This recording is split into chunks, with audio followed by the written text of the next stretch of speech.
So this material is an introduction of our new trauma kits that'll be pushed into the blue bags along with the rollout of the collaborative protocols. We want to make sure that we address both the equipment that's in the trauma kits as well as how they are best used. A lot of this is a review of the tactical emergency casualty care principles, for which we've conducted a few trainings, and there will be more coming up in the near future if you're interested in this material and would like to attend. As far as the material goes, what we're introducing here is basically a method for treating both penetrating trauma and hemorrhage that we haven't previously had all those tools available to us. So this particular model is I Got Shot Guy, and this is Dr. Joe Bart's model, and he's been kind enough to let us use it. And I Got Shot Guy happens to be shot in the extremity. I think all of you are familiar with the use of the soft T tourniquet and are provided with those tourniquets and know how to use them. So we can use those tourniquets to control an extremity hemorrhage. There is another tourniquet, which you'll see in the kit that's about to be shown to you, called the SWAT T tourniquet, the stretch, wrap, and tuck. That can be used in place of the soft T, or it can be used in conjunction with wound packing materials to control a hemorrhage. The other option for the extremity, if you do not have a tourniquet, is to use the wound packing materials to control the hemorrhage through direct pressure inside the wound cavity. And we'll show you more how to handle that in details in a moment.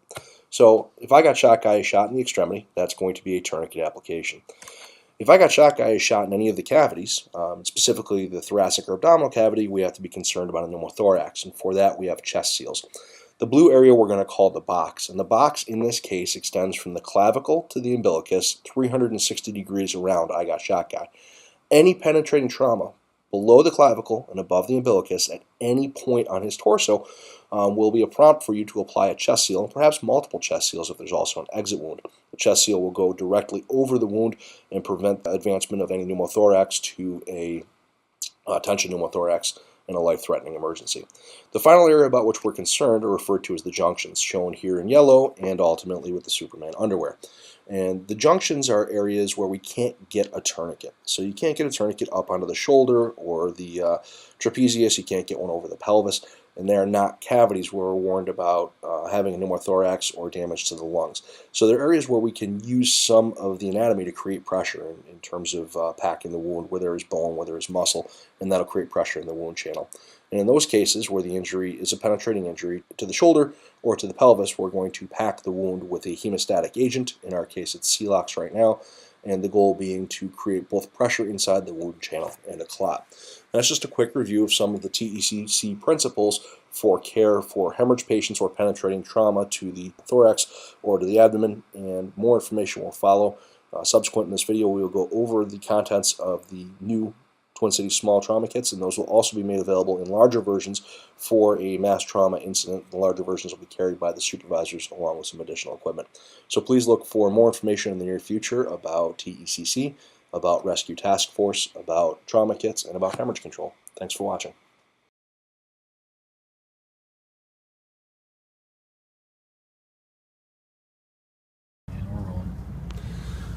So we're going to introduce the new small trauma kit that we're putting into all the blue bags. These will be available for regular operations, but are really designed for operations in an austere environment if you choose to participate as part of a rescue task force, which we will address later, or if you're forced to operate in an environment where it's not very easy to bring the blue bag or practical to bring the blue bag. This will give you some basic trauma gear. As you can see, the list of contents is right up on the front. It is a vacuum seal package, and it's designed in such a way that if you open up the package and use any of the contents, we would like for you to gather whatever remaining contents you can and return them, and you'll be issued a new package for the blue bag in its entirety. So let's get into the parts that are in the kit here. If you look over here, and we'll go through starting with the parts that I'm not going to open up because you've already seen them, but we have two chest decompression needles. Those are the 10 gauge extra long needles for chest decompression. They are designed without the flash cap, so they release air immediately. A standard space blanket. The space blanket, I'm not going to open, is just kind of that foil blanket, but remember that hypothermia is a very serious risk, especially in trauma, and we need to do everything we can to protect against heat loss, and that blanket will go a long way to helping us.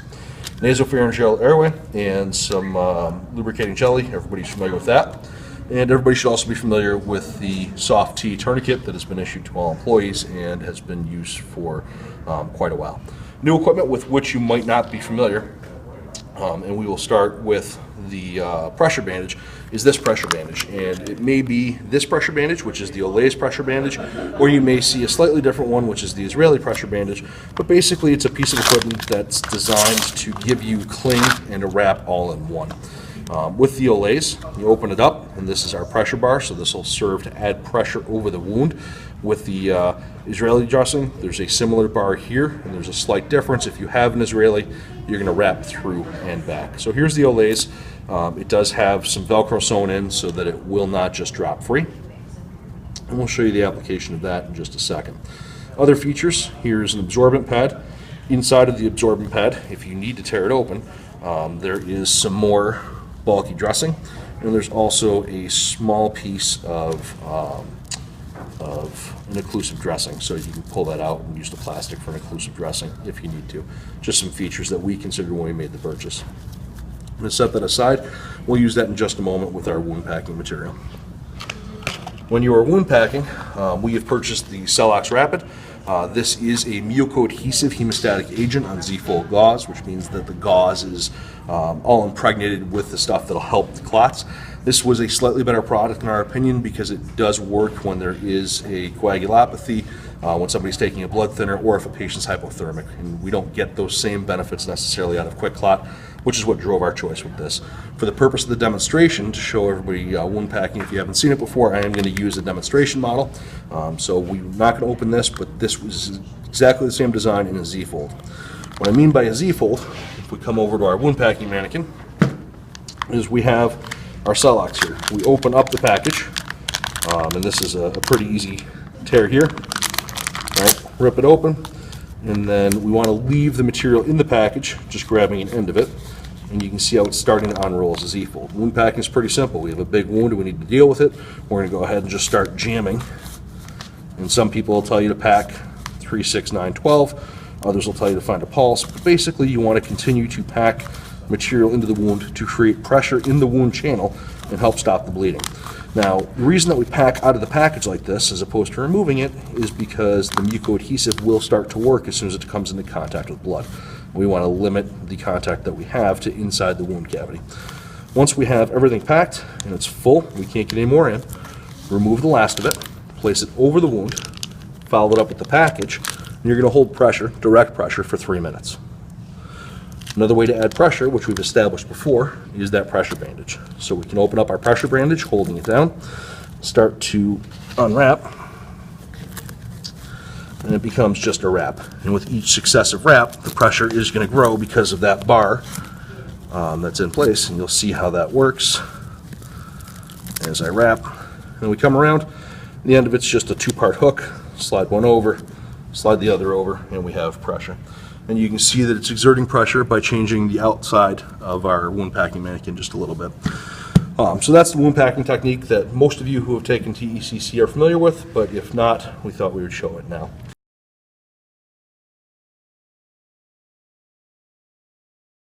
So you just saw application of the Olays bandage, and as an alternative to that, you may have in your kit an Israeli bandage, which basically fulfills the same purpose, but we're just applying it a little bit differently. So this is going to be vacuum packed, as with the other things in the kit. You want to open up your bandage.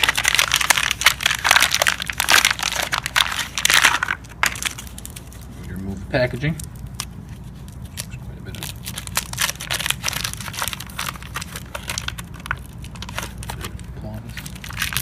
there.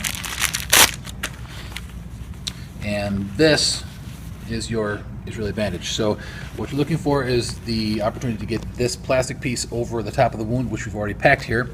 This will go over top of the wound, and then you begin your wrap. Your wrap will come around the extremity. Once you've reached the top, you're going to take the wrap and put it through this clip. You're going to go around a second time.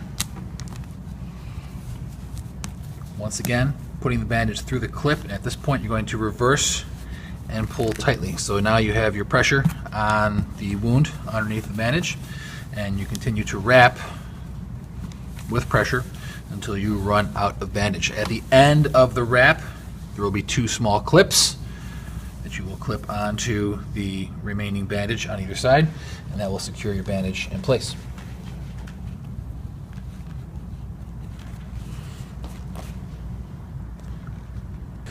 Other equipment that we can use, and I will use it on the mannequin as well, in addition to our soft T tourniquet, we've added the SWAT T tourniquet. The SWAT T tourniquet has some benefit. It's very useful for patients that have smaller extremities. children or elderly.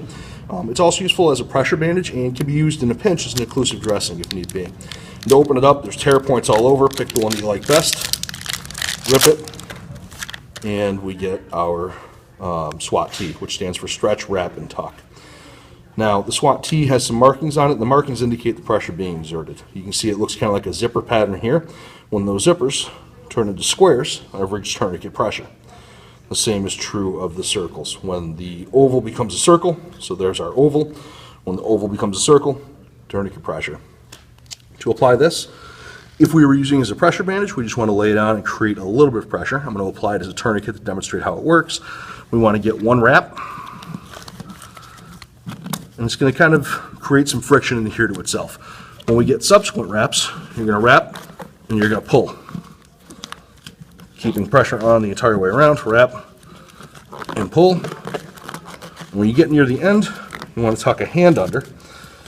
And the purpose in tucking the hand under, and I'll back up just one wrap to show this, the purpose in tucking the hand under is to make it easy to pull the tourniquet through. So that's our tuck. You can see the pressure exerted on the mannequin, and that's tourniquet pressure. So that's our stretch, wrap, and tuck tourniquet, which will also work as a pressure bandage if we needed to. The last piece of equipment that you may not be familiar with that's in the gear is our high-fin chest seal. And chest seal is pretty simple. This is a 2-pack. It splits right down the middle. We rip the 2-pack apart. We open it up, and inside you have two things. You have the chest seal itself, and you have just a little piece of gauze. The gauze can be used to wipe away any blood or sweat that's on the chest. So if this is our chest, you wipe it and clear it. Everybody's familiar with that. And the chest seal functions basically like an AED pad. We're going to peel it away from our backing, and then once we have it away from the backing, it sticks to the surface. And if we can zoom in a little bit, you can see there's a gel here. I don't know how clear that is sticking to my finger, but it's a pretty adhesive substance. So once you get it on, it'll kind of sink through some hair and stuff, and it'll create a nice seal. The goal is to have the wound sit in the middle and allow these channels to act as our one-way valves, sealing and unsealing as the bandage is there. We'll provide a little bit more information as we go, and if you have any questions, please feel free to refer to the short document that we're publishing on guidance material for this, and follow up with us or attend a TECC training in the near future.